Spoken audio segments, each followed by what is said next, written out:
Yeah, okay. Whale Drive 2 is the name of this audio thing. Cheers. Hello, I'm with Anna, who, how do you say your last name? Kilmartin? Mm-hmm.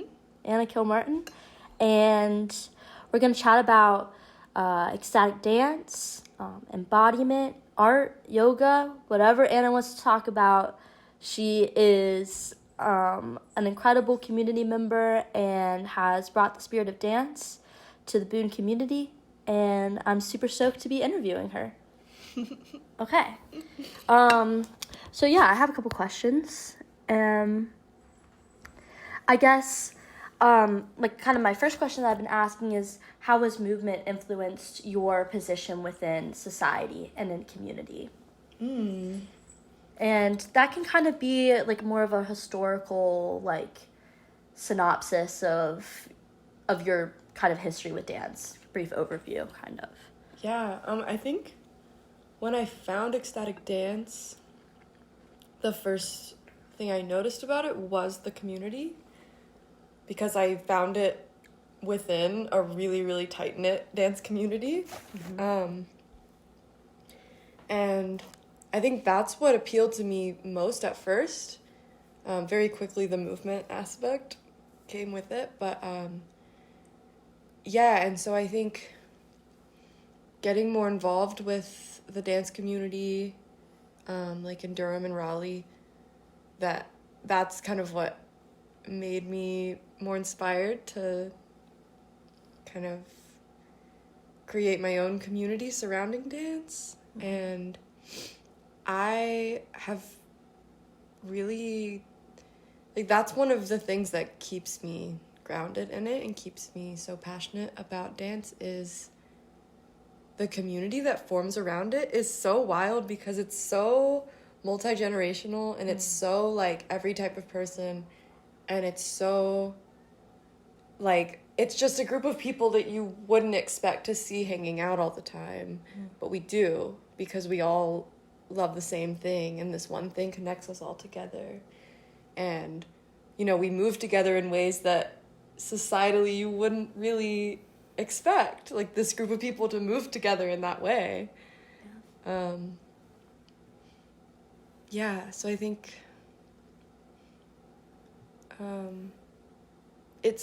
I think the community aspect is what originally, like, struck me the hardest about this particular movement practice. Yeah. Wow, that's wonderful.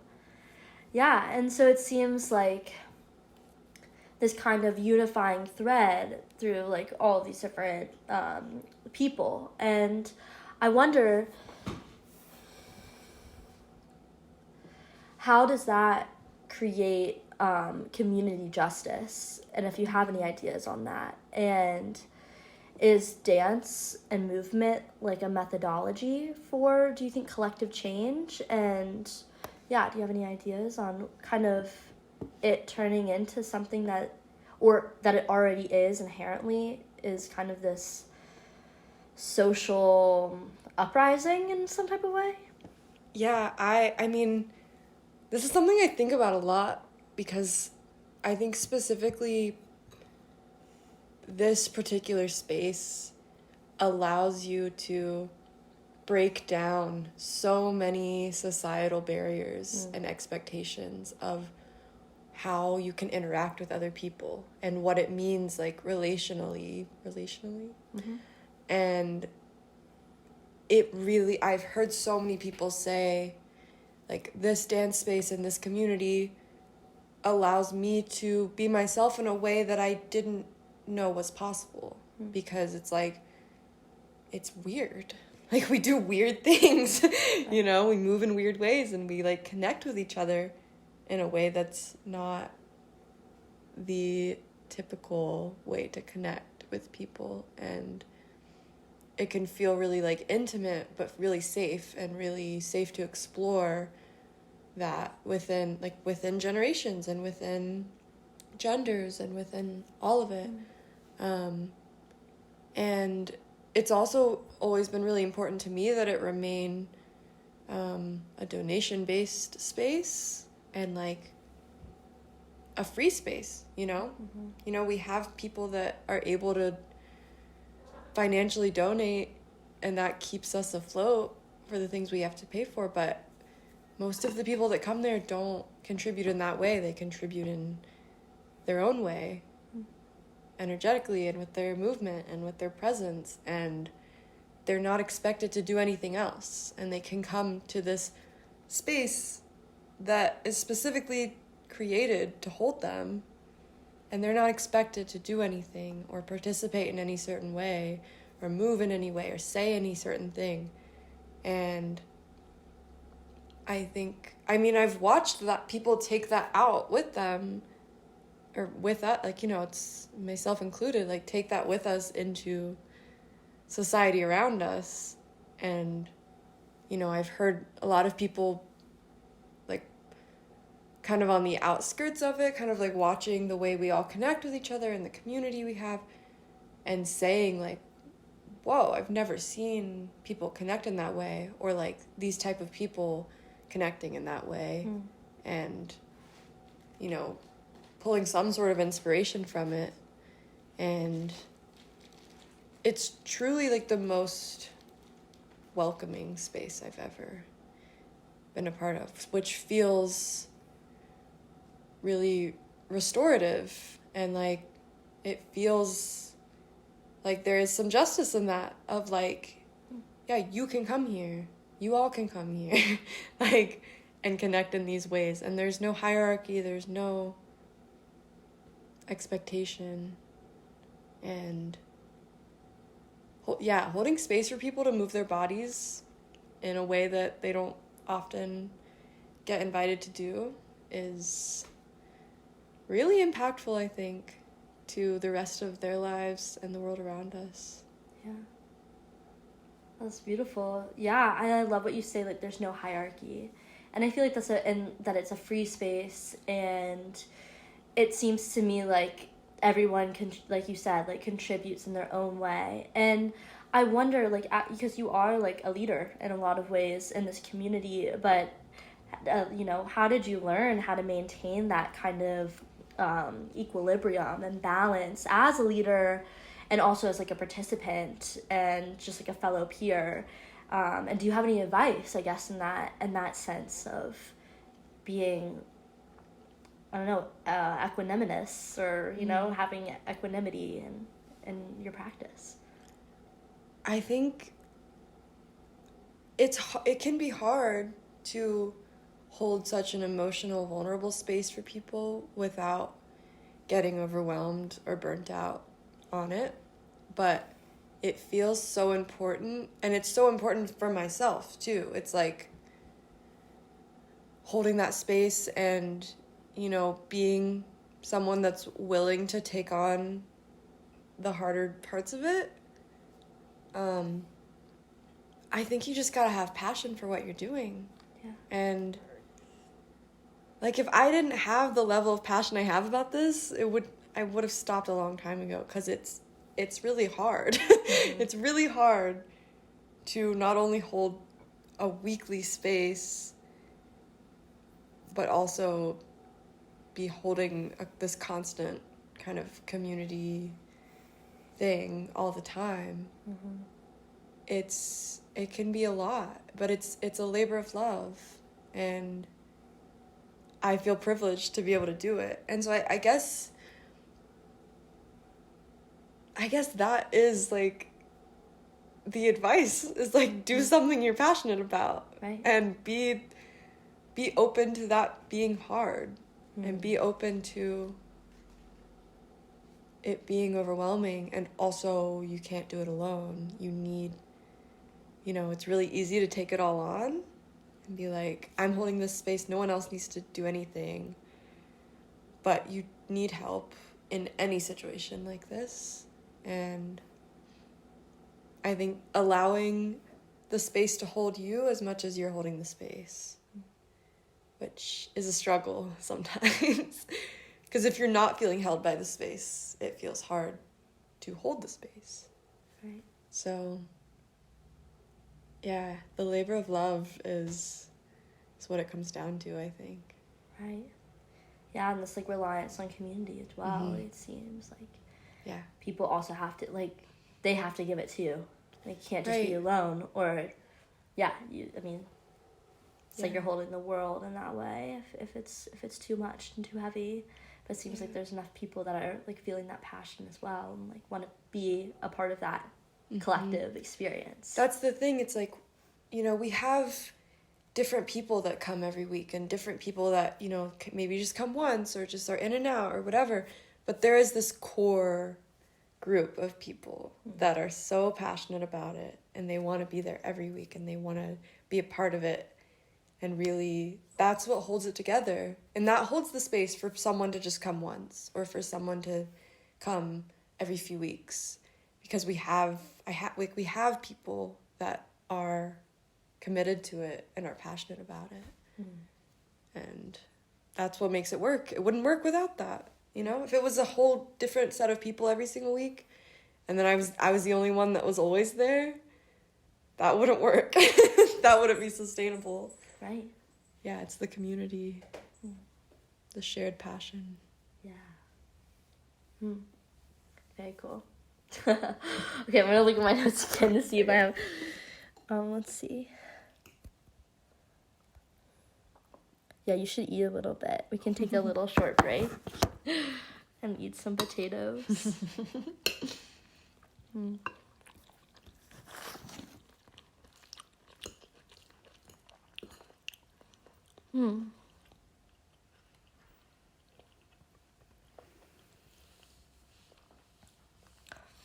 So, I know that you're very connected with nature as well, and I would like to know if you had any ideas of how this somatic practice of ecstatic dance can contribute to like ecological rehabilitation anyway. And yeah, I guess that's the question. I mean, is it, paying more attention to our bodies allows us to pay more attention to the earth, or do you have any perspectives on how those two are linked together? I mean, my immediate thought is yes, like that it is linked. But I don't think I've ever thought of it in those terms. I think I've thought of it in terms of as we heal ourselves, we're healing the world around us, which obviously extends to nature. That is the world around us. Right. And I think it's, the energetic side of it is a big part of it for me, but I think it goes far beyond that of like, energetically, as we heal ourselves, we're healing this earth. But I think it's more than that. It's, us being committed to movement in our body and feeling good in our body and listening to our body inherently brings us into closer connection with nature and the earth. And I think if more people were connected to some somatic practice or community practice that led them to hear themselves and listen to themselves, then we would be way more open to making change around us and putting in effort and passion into the practices of healing the earth and healing society around us, which would inherently heal the earth. Right. So I think it feels like a constant like dropping the pebble in the still water, and it's just the rippling. Right. And I think it's all connected, and I think you might not see that initially, but then it's pretty clear. If the work I'm doing within myself is work I'm doing around me. Definitely, I agree. Yeah, like with this yoga journey, which I think that we should touch on too, because it's something that is a shared experience that we're having, but also it's so individual at the same time. That like, each day we have these certain set of practices that we have to do, and then I wonder for you, maybe if you're doing yoga every day or meditation or some sort of reading or something like that, does it change how you're viewing the world and viewing your your bodily relationship with the world on more of an individual and subtle level? That's such a good question. I think, I mean, we've all had that experience of like, you're feeling all these intense ways and all this stuff's happening, and then, you know, you do a 10-minute meditation, or you do your yoga practice, or you do whatever it is that grounds you, and you're like, oh, everything's actually fine. Right. Like, I can actually go about my day now. And I think sometimes it is that simple. And I think the further I get into my yoga journey and meditation journey and all of it, the deeper understanding I have of it's not that hard. Mm-hmm. You know, having a devotion is hard. It's the hardest, you know, holding a devotion to something, but it's the ideology of it is simple. Like, of course this is gonna, if I devote myself to a practice, that's gonna bring grounding to myself, to the people around me, to the world around me, and again, bring us into deeper connection with the earth below us and around us. And, you know, like, if we were all doing this, if we were all committed to whatever practice grounds us, I don't really think there'd be that many issues in the world around us. Right. And that's, you know, that's pretty idealistic, but that's how it feels in my little bubble. Mm-hmm. You know, if I'm feeling really devoted to my practice, and then I go out into the world and I'm interacting with people or with nature, like, I feel it coming back to me. Like, I feel myself giving that energy out, and I feel it being sent back because they're receiving it and they're like, oh yeah, you know? So it feels so connected. Right. Right, it feels so reciprocal. And I think that oftentimes we think of this reciprocal relationship with nature being kind of like, at least for me, I see it more as like food and like resource. But it's also this kind of like, I don't know if you agree, but kind of this like divine factor too. Mm-hmm. Like something that I could never expect. It's not like I put this thing somewhere and then it gives me this thing back in this place. It just seems like a little bit more nuanced, but at the same time like calculated and like kind of a cosmic order. But yeah, I don't know. I mean, yeah. I mean, and I wonder if by like having kind of this, you know, these different activities of feeding people, you know, whether you're working at Rooted or Wildwood, leading this ecstatic dance practice, and then showing, you know, devotion to yourself in these like more subtle ways. Are you seeing like what are there any specific transformations that are occurring, and maybe how does it feel within your body at the same time? I think on a really like practical level, when I go to work and working at two places that so many people of the community come into every day to be fed, feels really good, just in like a really tangible way, because, you know, you get the same people every day and you start to see the same people every day that come in to have you make their food, and, you know, you get to a point where you know their name and you know what they're going to order and you know what question to ask them about their day, and you start to feel that energy of like, that person walks in the door and they're like, oh, you're here, and I'm like, you're here, let me make you this food that you always get. And it's like, and it feels so good. It feels so good for everyone involved. And I think, you know, that's just like such a tangible experience. Right.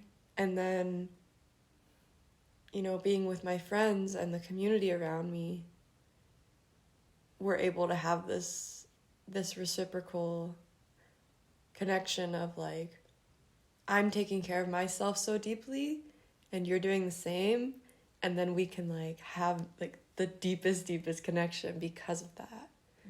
And when I'm committed to my personal practices, that's when my relationships feel the strongest.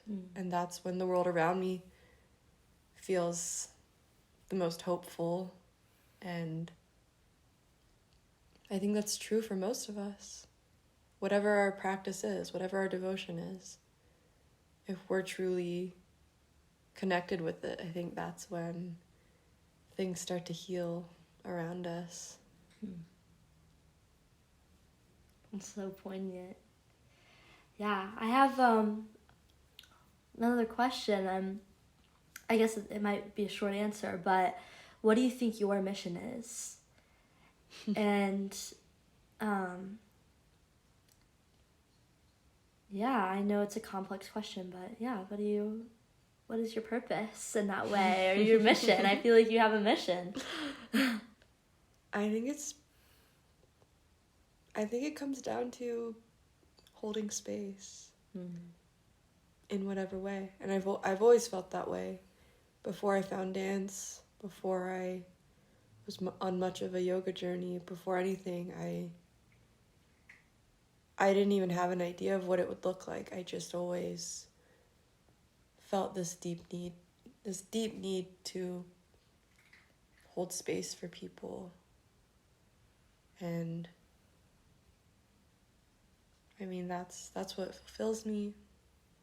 It can be really draining, but yeah, I think it's that. And do you think that you're able to access this feeling of, or experience of holding space for others because you're able to hold space for yourself? Yeah, I've always been really good at holding space for myself. The part I struggle with is letting other people hold space for me. So that comes into play a lot. And that's where the overwhelming feeling comes in. Right.